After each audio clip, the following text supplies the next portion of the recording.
Hello दोस्तों, diabetic patient में joint stiffness की प्रॉब्लम और ऑर्थोपेडिक प्रॉब्लम्स के लिए अक्सर गर्म पानी से सिकाई किया जाता है, लेकिन अपने आप में ये काफ़ी रिस्की भी हो सकता है। डायबिटिक पेशेंट में कुछ स्पेसिफिक प्रिकॉशंस है। ये प्रिकॉशंस क्यों हैं, क्या प्रिकॉशंस है और क्या क्या चीज़ों का आपको ध्यान रखने की जरूरत है, आज इस पर बात करेंगे। टॉपिक पर जाने से पहले जो लोग हमारे चैनल पर नए हैं मैं रिक्वेस्ट करूंगा कि चैनल को सब्सक्राइब करें, वीडियोस को फ्रेंड्स फैमिली के साथ शेयर करें, क्योंकि कंटेंट किसी की जिंदगी बचाने और बदलने के लिए उपयोगी हो सकता है। तो बगैर समय बिगाड़े चलिए शुरू करते हैं हमारे साथ हेल्थ का सफर। डायबिटिक के पेशेंट्स में ये ध्यान रखने की जरूरत है कि जब भी आप गर्म पानी से या कोई भी चीज गर्म बॉडी में लगाते हैं तो स्किन में पेरिफेरल न्यूरोपैथी की वजह से स्किन से जो टेम्परेचर सेंसेशन ब्रेन तक जाने चाहिए, जो सेंसेशन ब्रेन को आगाह करते हैं कि टेम्परेचर ज्यादा हो गया या कम हो गया, स्किन जलने का कोई चांस तो नहीं है, ये सारी चीजें कंपेरेटिवली कॉम्प्रोमाइज हो जाती है, जिसकी वजह से अगर कोई बर्न इंजरी वगैरह हो गई तो उसके अर्ली वार्निंग सिग्नल आपको नहीं मिल पाते और धीरे धीरे करके वहां पर डैमेज हो जाता है। हीट आपकी रक्तनलियों को डायलेट करता है। जब गर्मी का एक्सपोजर होता है तो रक्तनलियां डायलेट हो जाती है, जो कि नॉर्मल पर्सन में मसल रिलैक्सेशन करता है। पर डायबिटिक पेशेंट में क्योंकि नलियां डैमेज हो चुकी होती है, माइक्रोवास्कुलर डैमेज हो चुका होता है, इसलिए रक्तनलियों का डायलेटेशन उतने अच्छी तरह से नहीं हो पाता है। नॉर्मली जब हम स्किन पर अगर गर्म टेम्परेचर लगाते हैं तो ब्लड वेसल से, रक्तनलियों से जो ब्लड आता है वही ये हीट को कैरी करता है शरीर के सारे टिश्यूज में। लेकिन जब डायबिटीज हो जाती है तो ये रक्त नलियां उतनी डैमेज हो जाती है कि वहां से वो हीट को कैरी नहीं कर पाती। इसकी वजह से एक जगह पर हीट स्टैग्नेंट हो सकती है। स्किन पे जहां पे आप लगा रहे हैं वहां से पूरी बॉडी में या पूरे टिश्यूज में इसका डिस्ट्रीब्यूशन ना हो पाए, इसकी वजह से जलने का चांस थोड़ा ज्यादा बढ़ जाता है। इसके अलावा डायबिटिक पेशेंट में स्वेट ग्लैंड का फंक्शन भी खराब हो जाता है, जिसे डायबिटिक जीरोसिस बोलते हैं। हीट का एक्सपोजर ऐसे केस में और ज्यादा डेंजरस हो जाता है, क्योंकि पसीने आने का फंक्शन जो कि नॉर्मल बॉडी को कूल करने का काम करता है वो कॉम्प्रोमाइज हो जाता है। तो ऐसे केस में बॉडी ज्यादा ससेप्टेबल हो जाती है थर्मल इंजरी यानी हीट इंजरी के लिए।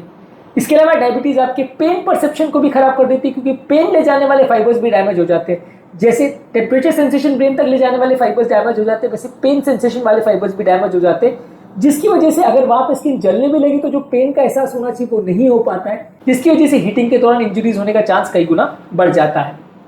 इसके अलावा डायबिटीज में अगर कोई माइक्रो इंजरी हो गई आपके हीटिंग के दौरान तो वहाँ पे इन्फेक्शन होने का चांस भी कंपेरेटिवली ज़्यादा होता है, क्योंकि वहाँ पे अगर इंजरी हो गई तो आपको पता नहीं चलेगा, क्योंकि बॉडी की इम्यूनिटी कॉम्प्रोमाइज है, क्योंकि वहाँ पे इन्फेक्शन होने का चांस ज़्यादा है। तो अगर कीटाणु ने वहाँ पे हमला कर दिया तो वो इन्फेक्शन बहुत जल्दी बढ़ सकता है और बहुत जल्दी आपकी बॉडी को डैमेज कर सकता है। इसके अलावा डायबिटिक पेशेंट में जब रक्त नलियाँ थोड़ी डायलेट होती है और वहाँ पे एक वार्म का सेंसेशन आपको महसूस होता है गर्म लगाने से, तो आपको एक सेंस ऑफ कंफर्ट महसूस होता है, आपको ऐसा लगता है कि वहाँ पे अच्छा लग रहा है, जिसकी वजह से अगर आपको थोड़ा पेन वगैरह होता भी है तो आप उसे इग्नोर कर देते हैं, जिसकी वजह से कई बार कॉम्प्लिकेशन ज़्यादा हो जाते हैं। डायबिटिक फूड से रिलेटेड कई कॉम्प्लिकेशन जो है जब सिकाई करते हैं तो उस दौरान ज़्यादा देखने को मिलते हैं, और उसका होने का कारण ये है कि हीटिंग करने के दौरान ये प्रॉब्लम्स का हम ध्यान नहीं रखते और स्किन अक्सर जल जाती है।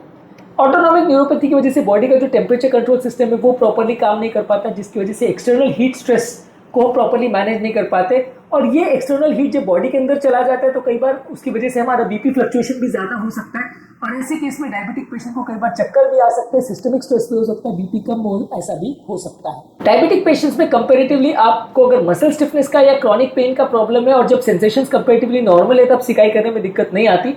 पर लेकिन अगर स्किन खराब हो चुकी है, वहां पे अगर सुनपना हो चुका है, हाथ पाँव में सुनपना है, झुंझुनी का एहसास होता है, फुट में अल्सर्स हो चुके हैं, स्किन में इन्फेक्शन हो चुके हैं, या रिसेंट अगर इंजरी हुई हो तो वहां पे आपको इससे सिकाई नहीं करनी चाहिए। वहां पे सिकाई करने से उल्टा फायदे के बदले नुकसान हो जाता है। डायबिटिक पेशेंट में आपको प्रिकॉशंस क्या रखने हैं? यदि डायबिटिक पेशेंट में आपको सिकाई करनी है तो बहुत हल्के टेम्परेचर पे आप सिकाई करिए, और पहले एक बार हाथ से टेस्ट कर लीजिए कि आपका टेम्परेचर पर्याप्त है कि नहीं। बहुत ज्यादा अगर आपने हॉट वाटर बैग को गर्म किया तो जलने का चांस ज्यादा हो जाएगा। इसके अलावा जब आप सिकाई करें तो 10 से 15 मिनट से ज्यादा सिकाई नहीं करें, ज़्यादा ड्यूरेशन तक आप सिकाई करेंगे तो स्किन के जलने का चांस ज़्यादा होगा। इसके अलावा यदि आप बार बार अगर सिकाई करना चाहते हैं तो हर बार अपनी स्किन को चेक करिए कि वहाँ पे स्किन में कोई जलने का प्रॉब्लम या कोई इंजरी वगैरह का निशान तो नहीं है, नहीं तो वहाँ पे आप सिकाई मत करिए, नहीं तो आपको बार बार हीटिंग करने से वहाँ पे प्रॉब्लम बढ़ सकती है। इसके अलावा हर बार जब आप हीटिंग करें तो बीच में कपड़ा या क्लॉथ बैरियर यूज करें। डायरेक्ट हीटिंग या गर्म वाटर का बैग डायरेक्टली स्किन पर लगा देंगे तो जलने का चांस ज़्यादा होगा।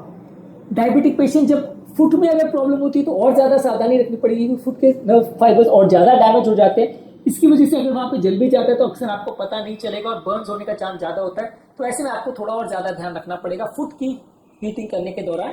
इसके अलावा अगर आपको स्किन में कोई रेडनेस, बर्निंग का एहसास या ब्लिस्टर्स दिखाई दे रहे हैं तो तुरंत आपको सिकाई रोक देनी है। इसके अलावा स्किन में अगर कोई अनयूजुअल कलर चेंज दिखाई दे रहा है या स्वेलिंग दिखाई दे रही है तो भी आपको सिकाई रोक देनी है। ऐसे केस में आपको फिजियोथेरेपी का ज्यादा साथ लेना चाहिए, माइल्ड स्ट्रेचिंग एक्सरसाइज का साथ लेना चाहिए, कंट्रोल एक्सरसाइज करना चाहिए, और जरूरत पड़े तो ही आपको गाइडेड फिजियोथेरेपी के साथ सिकाई करना चाहिए। आप डायरेक्ट बिना डॉक्टर के सुपरविजन में सिकाई अगर करते हैं डायबिटिक पेशेंट में तो कई बार डेंजरस हो सकता है। डायबिटिक पेशेंट में बहुत सारी सावधानियां आपको रखनी होती है यदि आपको सिकाई से फ़ायदा लेना है तो, अदरवाइज वो सिकाई फ़ायदा करने के बदले कई बार नुकसान कर सकता है। तो अगली बार आप डायबिटिक पेशेंट में जब सिकाई करने को जाए तो ये सब बातों को जरूर ध्यान रखें और ये वीडियो को उनके साथ शेयर करें जिनको आपको लगता है इससे फ़र्क पड़ेगा।